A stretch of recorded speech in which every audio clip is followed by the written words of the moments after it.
Hi guys, it's me again. Welcome to my channel. In this video, ituturo ko sa inyo kung paano mag-dark mode sa Facebook. Yung Facebook na updated ha, hindi yung Facebook Lite. At huwag na nating patagalin pa. Tara! Guys, ito ha. Nandito tayo sa Facebook. Facebook, tingnan nyo ha. Wala pa siyang setting. Updated na to pero wala pa siyang dark mode na setting. Pero, pwede natin siyang i-dark mode. Ganito lang gawin natin. Cancel natin. Yan. Punta tayo sa settings. Ganito.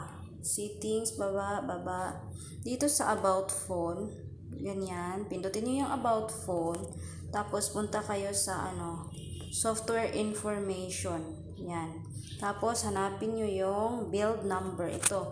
Tapos, pindutin ng 7 times. 1, 2, 3, 4, 5, 6, 7.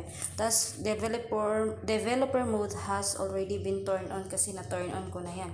Tapos, balik ka back.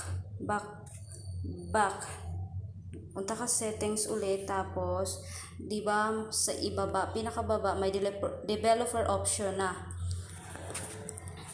Kapag hindi mo kasi napindot ng 7 times yung build number, hindi lalabas yung developer option. Pindutin mo yung developer option. Yan.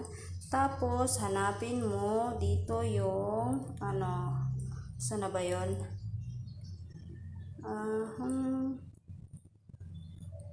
Baba.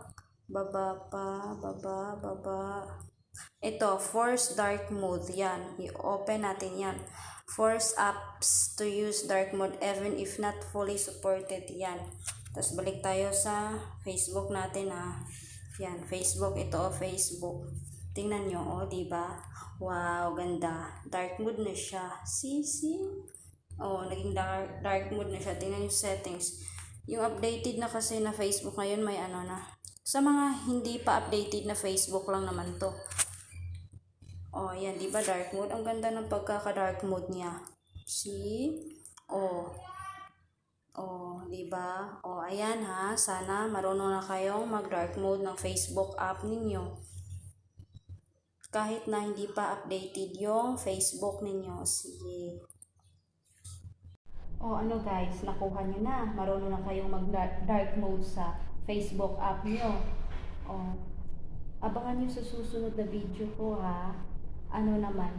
Yung laging naglalag yung cellphone, yung naghahang, yun yung susunod na ibibidyo ko.